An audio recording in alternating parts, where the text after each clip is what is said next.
Thank you very much. No, let me go first. Let me go. Let me jump, Black Stars? Yeah. You play in Belgium? Yeah, man. Yeah. Oh, nice. You remember him? I'll take a picture with you. Okay, after. Okay. Go inside. Yeah.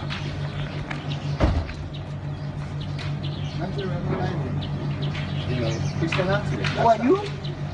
From where? And so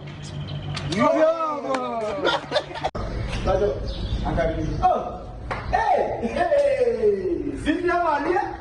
Hey, that's where Black player. Oh, there you. Yeah, the job was player. Oh, yeah, oh, and I phone out. Oh, wait, wait, body, body, oh, go.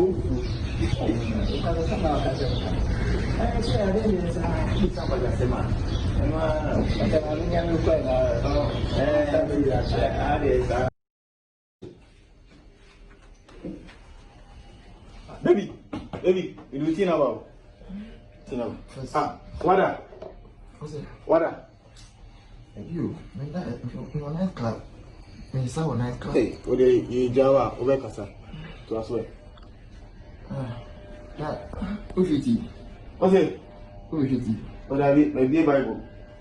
My think time. You want your simple. Who will be Bible? Sasa. So I need to tell you.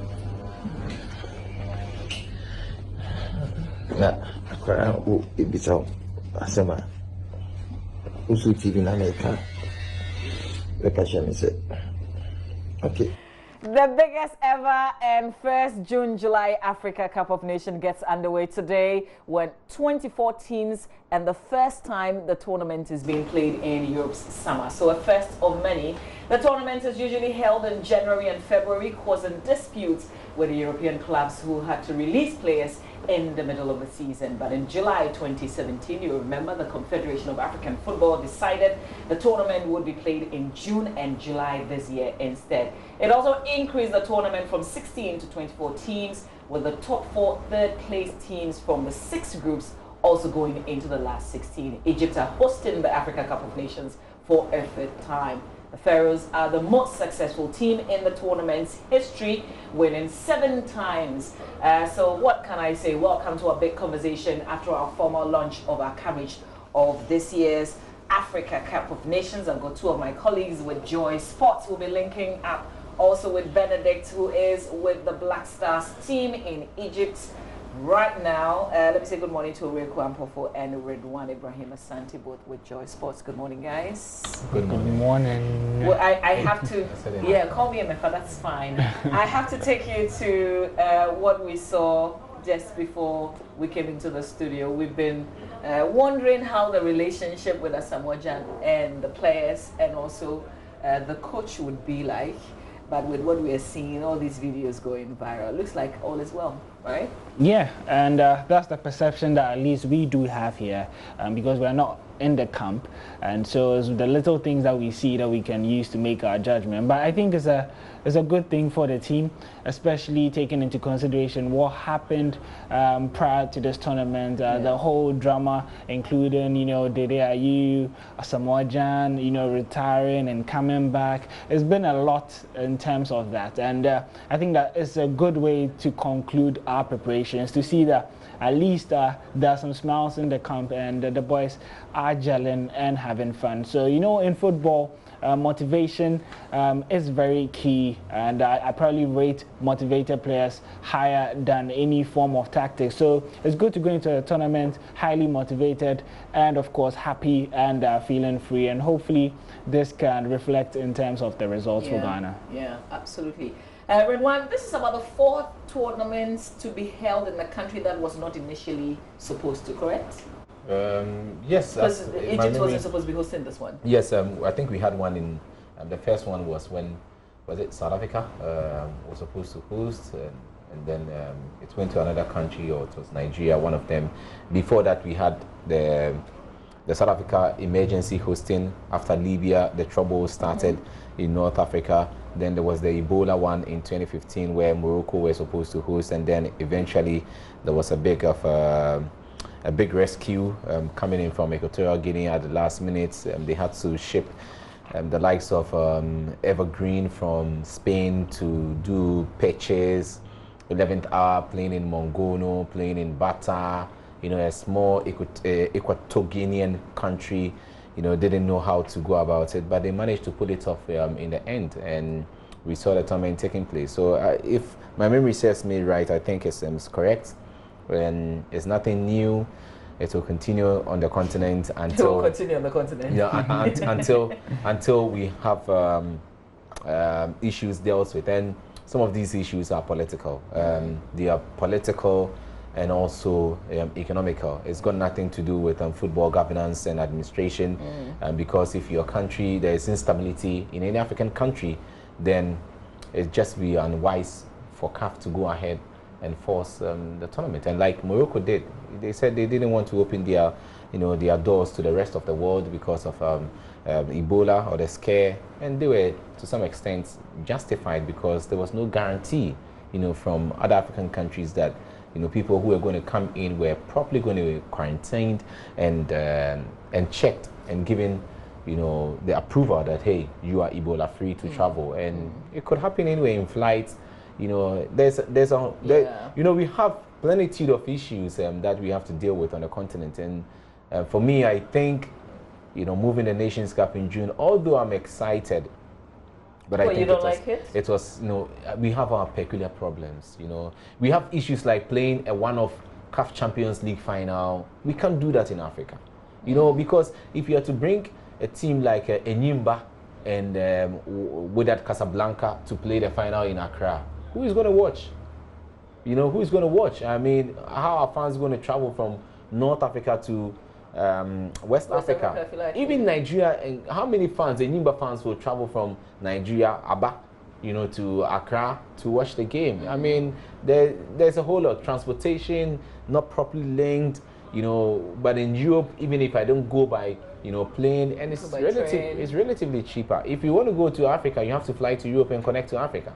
And that's a big issue, you know, on the continent. So we have peculiar problems. Some of them are teething, and we have to overcome them. But nonetheless, those in charge have decided to hold the bull by the horn. So we give them the backing, and we see how it will go. But this is going to be one big tournament, because with Egypt, we are guaranteed quality.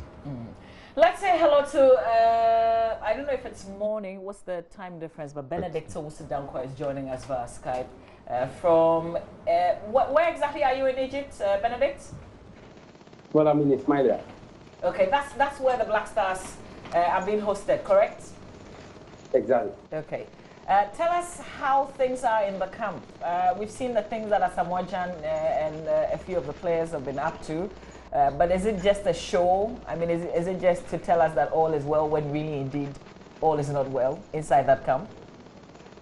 Well, I left the team 2 days ago in Dubai, in Moabi, to tell you everything that you've been seeing on the internet with those funny videos from Asamoah and his colleagues is a true reflection of everything that is going on in the camp. I mean, the players are very united. There is this cordial relationship among them in camp. And for the very first time, as Kusiapia, as well as Asamoah, Andrea Yu, and Jonathan Mensah mentioned, that this has been a very peaceful campaign, and they've actually enjoyed everything. And for them, they feel that this is the kind of atmosphere they needed coming into this competition. There's no pressure on them. The only thing that they went to Dubai to do was to prepare very well, which they've had a 3-week intensive preparation, training on a very scorchy, harsh weather, you know, in Dubai, close to 45 degrees from morning till evening. I mean, they feel that they are very much prepared coming into this competition. I had a privilege to speak to Asamoah on these videos and, you know, everything that is going. He said, oh, you know something, it's,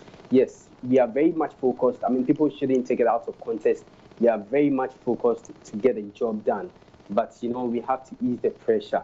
We have to, when we're coming into this tournament, there were issues, myself, playing, not coming, captaincy issues. We have to let the people know that we are one. We want their support. That's why we are doing all these things. So it's not like as if maybe we are here, we are just here not training, but we are playing.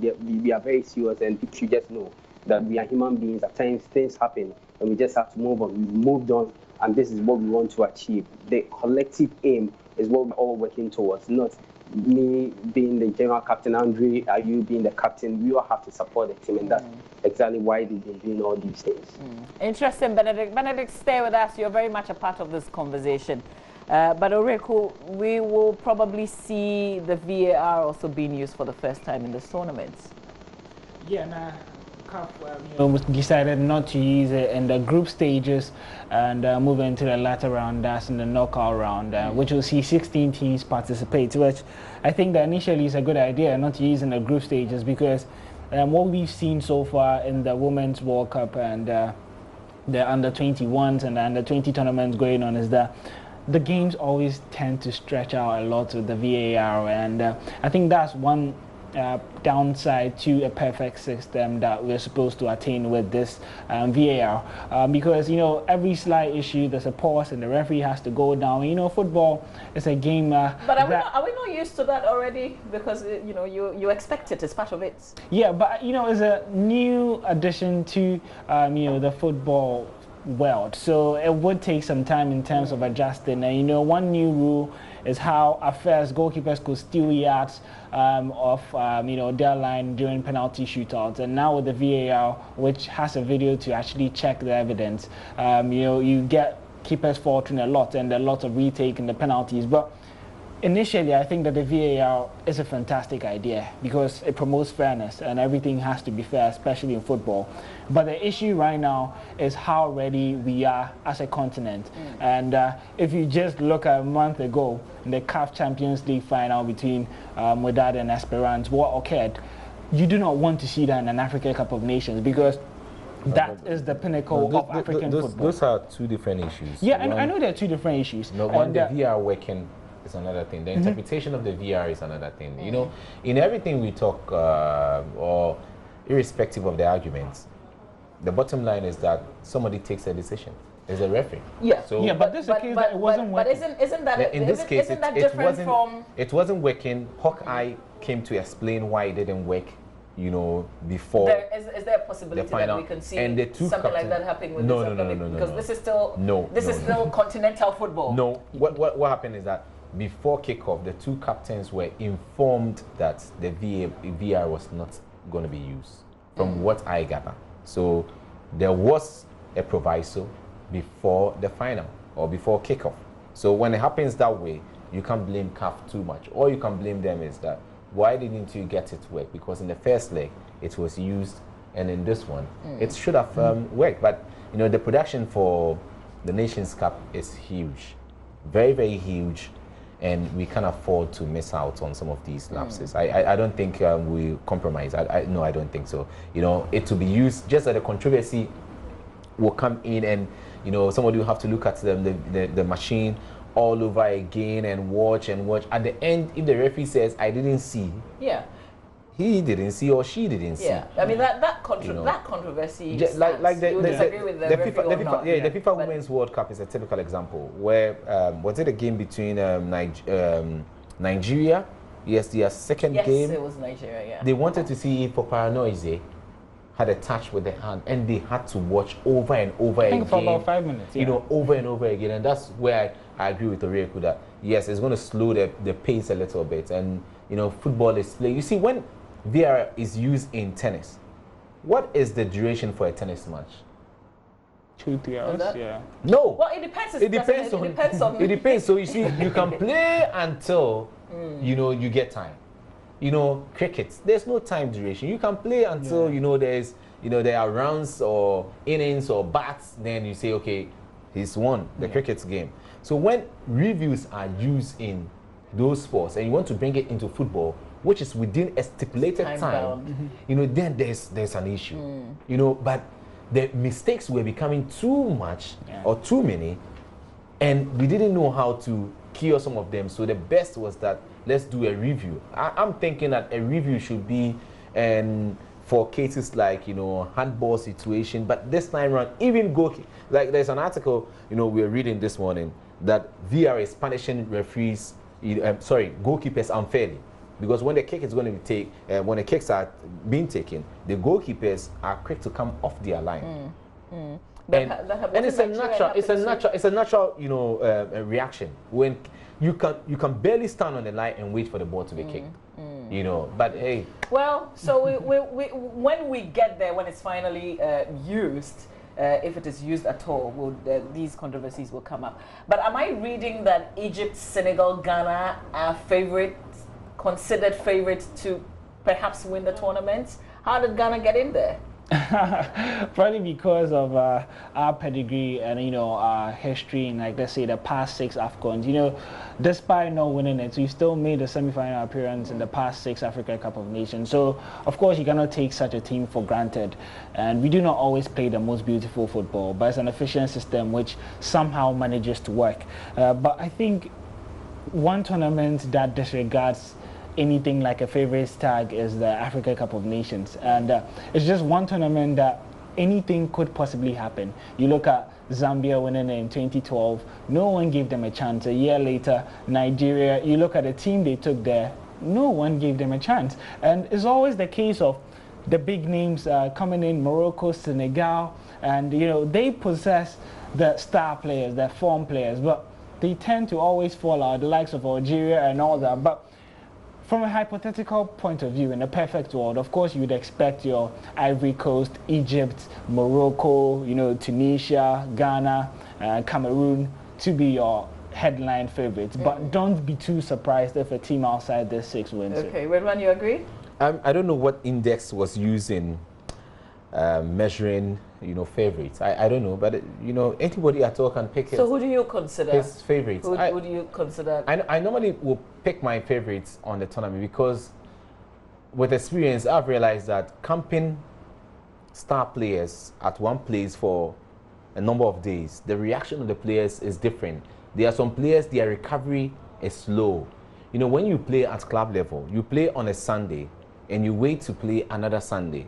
How many days, how many rest days do you have?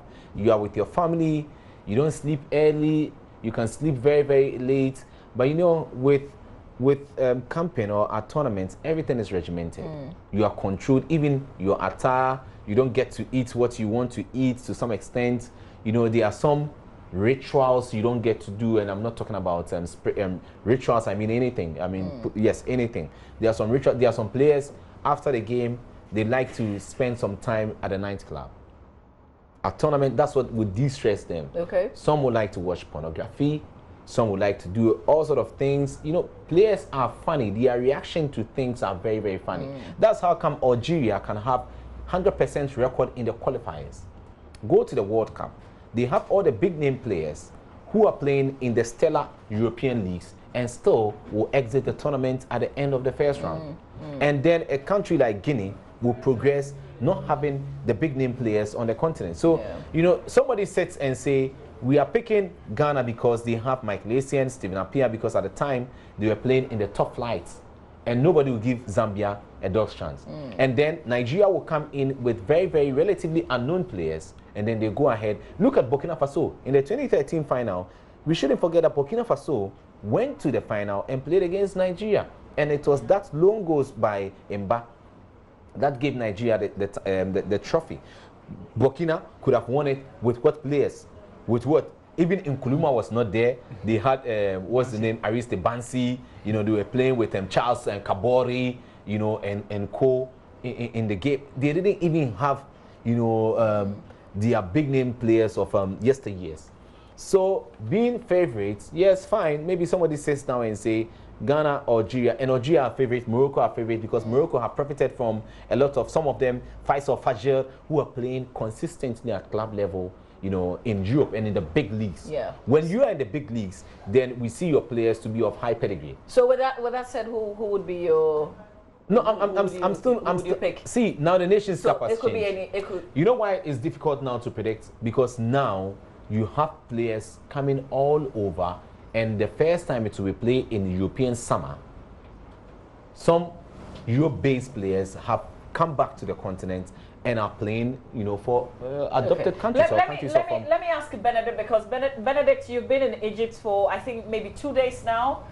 What have you been hearing? What are people saying in terms of the country likely to pick this cup?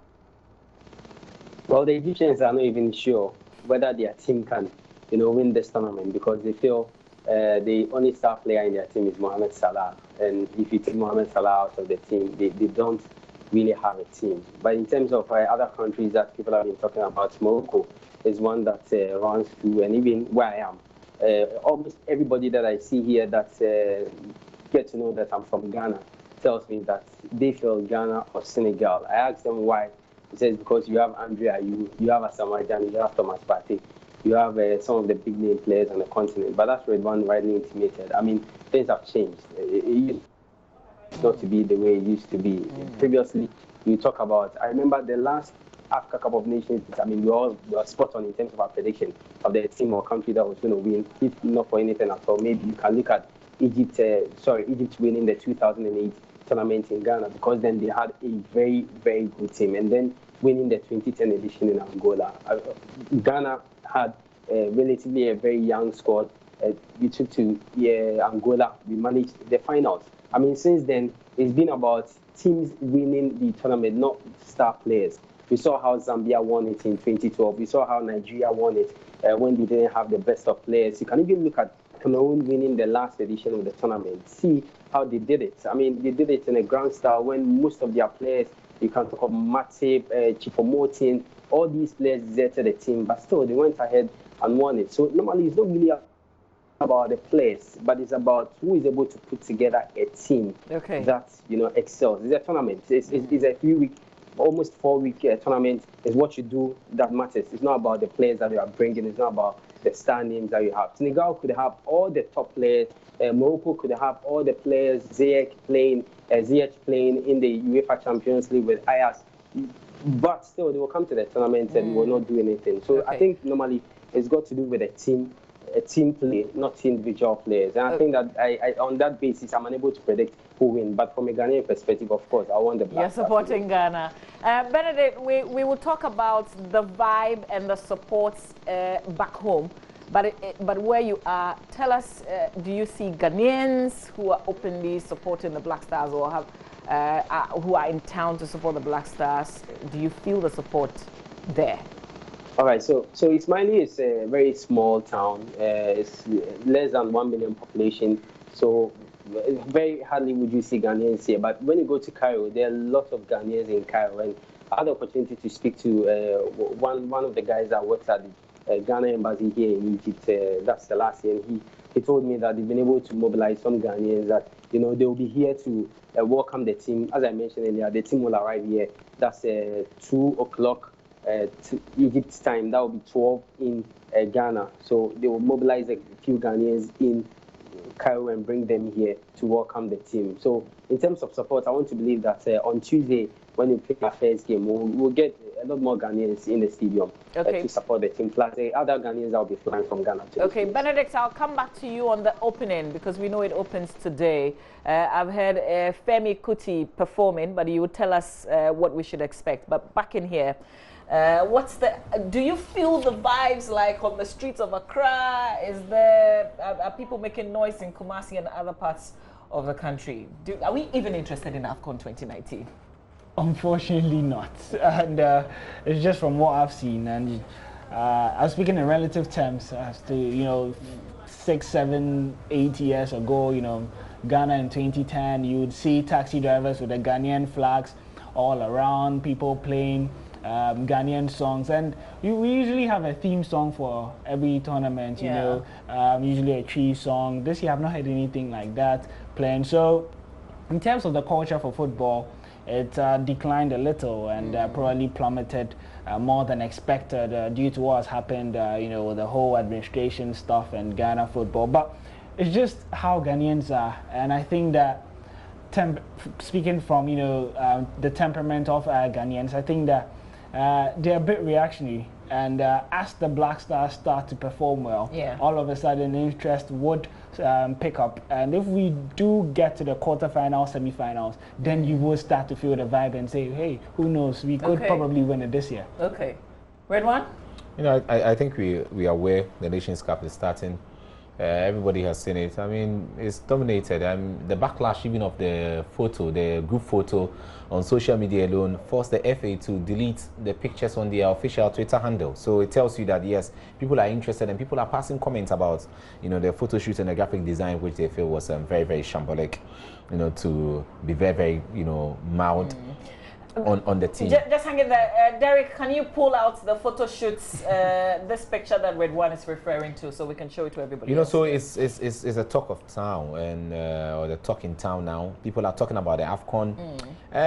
You asked Bennett, I've been in Ismaili before. Ismaili is very conservative. Ismaili is conservative. Likewise, Suez is conservative as well. The places that are very cosmopolitan, Cairo, Sharm el-Sheikh, Alexandria, those places. But Port Said, Ismaili, very religious, and I recount an experience whereby, I could have been locked up because I was trying to tell one of them, the stewards, just tapping a lady, and I was told that, hey, it's not, you're not allowed to touch her, but I thought it was a Ghanaian thing, a cultural thing. I realized that they are very, very conservative and private. You wouldn't see a lot of people inside the stadium in Ismaili. But they've got good suits and they've got good coffee and some good cuisine as well. You sound like you missed something. But do you at least, are we going to Egypt? Are Ghanaians going to? I followed these two guys from South Africa who were going by road. Yeah, but they got frustrated. They got frustrated. Yeah, they had to. Was that the Zambian border? Yeah, I think Ethiopia. One stop at and one also in Ethiopia. That's the issue we have in Africa. I'm saying that the development of the game on the continent, is directly proportional to the income levels of the populace in Africa. In Europe, you can start saving for the European Championship. Somebody has really started saving for the next World Cup, in Qatar, in 2022. So by the time he gets to 2022, he has already saved. But here, our saving culture is not the best. How do you blame us for that? You're saving to own a house, you're saving to buy a car, everything you have to use. So that's the issue. And even transportation, it's expensive. We should have maybe a train from here, maybe to up north, maybe driving from here to Nigeria to Sudan, and then maybe Sudan you can connect to for another train, to Egypt, and then you know that with maybe $500 I can make a trip there to Egypt or to Ismaili. But that's not the case, and that's the issue, on the continent. So you don't have fans flying around, But I've seen some organized fans, like in 2010 in Angola, when we got to the airport. Yes, we saw some fans being, flown in from Cameroon, some from South Africa, coming into Luanda to support their teams, but you hardly see them in at Nations Cup, not like the European Championship or the World Cup. Okay, get ready to give us a call, 030221169102. We're trying to gauge the mood. What do you think about this year's Africa Cup of Nations, particularly about the Black Stars? Do you support the Black Stars? Are you interested in their chances? Are we bringing the cup? Are we tired of saying that and not seeing the real cup? But here's captain of the Black Stars. Let's listen to Andre Didiayu. I've been training very, very hard. It's been a wonderful trip here. We've been working with the players and the staff. Had 2 sessions a day for a long while. We did a lot of gym work. We did different sorts of training stuff, but I think from what I've seen a lot of determination. I've seen a lot of players willing to do everything possible to be on their top shape. We have worked tactically, technically, and we are keep working. We are still working. We believe that that's the only way we'll be able to make it. We need to work as a team, and that training is the key to success. So we are working very hard. Now, captain of the Black Stars, Andre Didiayu. Let's go to the phone lines. 030221169102. Maxwell Apia is in Techiman. Maxwell, good morning to you. Good morning, Marvy. And let me say good morning to Benedict, whatever from Egypt. I think the Black Stars can win this year. It isn't something. It's all about the winning mentality of the team. It's been a while. We saw them playing a very good football. As compared to previous tournaments like the World Cup. So I think, this year, if they're able to do well, as we once said, if they're able to do well, the support people really love the Black Stars. They just don't want to say it. People love it. If you follow people on WhatsApp and the rest, there are so many groups flowing around. Okay. So many groups. They will add you to groups unwillingly, groups that you don't even know about supporting the Black Stars. They just have to win. That is all. If they're able to win their matches, then the support will come. Okay. And I'm sure this year they have no excuse to win the cup back. You have to bring the cup. Because with a crop of players, it's all about money. If they're able to manage the players well, they'll bring the cup. I don't see any team, any country in Ghana. Okay. All right, Maxwell, thank you very much for your contribution. Let's speak to Eugene Asante. Eugene Asante is in Swedro. Eugene, good morning. Good morning, Mamavi. I like your shirt. How are you? Thank you. Thank you very much. I'm very well, thank you. Big ups to Benedict and all the colleagues, okay? Sure. I want to find out a little. I want Benedict and Co to address us on the jersey. We heard we were going after the old Abedipele jersey kind, and unfortunately, Puma said it is too late for them to do it for us. And there were some stories that it was carrying the spirit of the team and stuff. We want to know how far with that. Okay. And whether it was Puma who rejected to do it for us. Okay. And the fact that the Puma contract was already done. And so whether or not Puma was ready to do it or not, depending on who renewed Puma's contract and why we didn't have it that way. Okay. And then right now we are all backing them, but I'm telling you, Ghanaians, we need to face the truth and the reality. The formation of Kwesiapia playing around the day Ayo. If he fails, sack him. And then find Bobo or whoever, or Jack and tell someone else and give them the job. Because the day Ayo is not playing top-notch football. We would have even played on Partey, and that would have been better. And you should try and get a formation that will help us. Okay, Thank you, all right.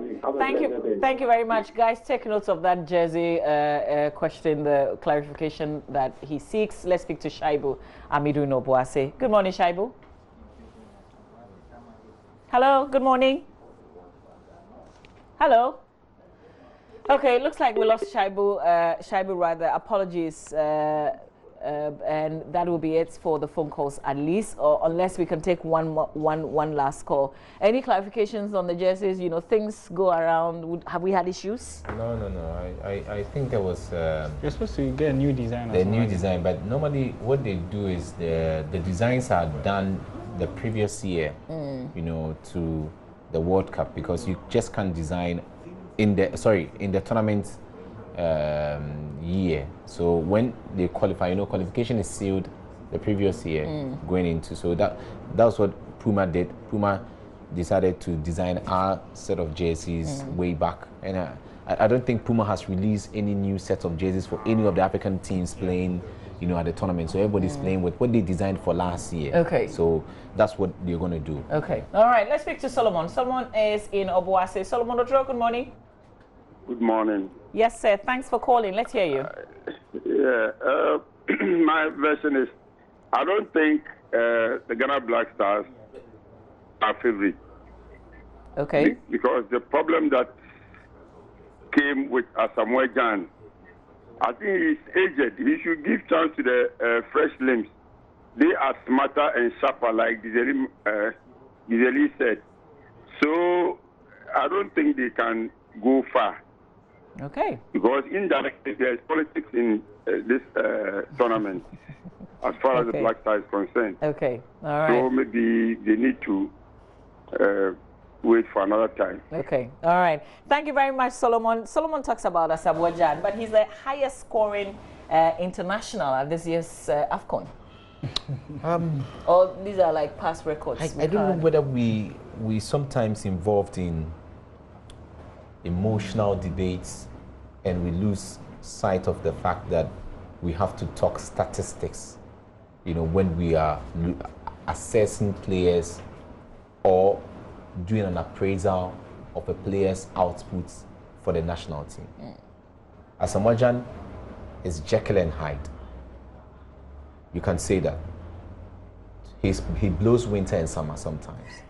But this is a guy who has done more than enough to merit a place amongst the pantheon of football gods in the country. The pantheon of football gods in the country. Because you're looking at his soccer IQ, you're looking at his, personality, you're looking at his positioning. Then you try and say, what does Asamoah Gyan? Every tournament he's gone to, he scored a goal. That's incredible. How many players do that? Yeah. We've had Rooney go to the World Cup and never score a goal. But Rooney was then leader.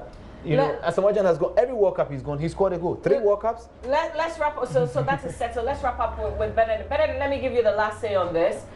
What have you heard about the opening? How is it going to happen later today?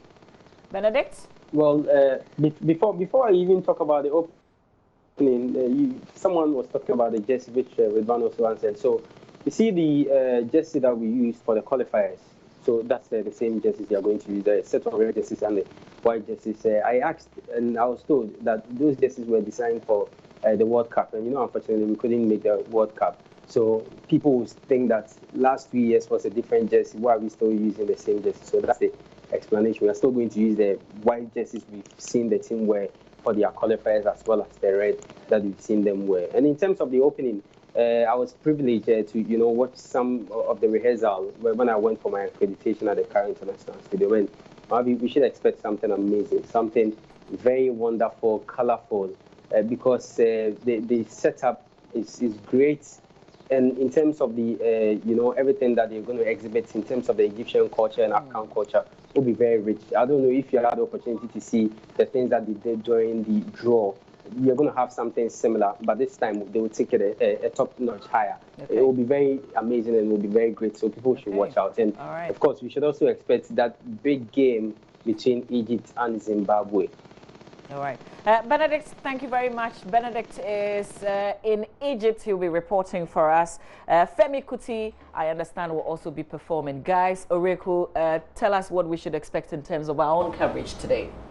Well, it's going to be big, and we started, build up for the past 49 days or so, and we've been coming up with the AFCON minute, and our shows have been heavily dominated by AFCON content. And today would be the official opening, and we would be doing our Joy 99.7. As you know, we are the only people in Ghana with commentary rights, so we'll be bringing you live commentary of all the 52 games on radio. And today coverage starts at 7:45 as we build up to that big kickoff in 8 o'clock. So in case you're stuck in traffic, you know where to tune in. Okay, thank you very much, Oreku. Thank you, Redwan Ibrahim Asante. Thanks to Benedict who joined us live from Egypt. Thank you to you for joining the conversation as well.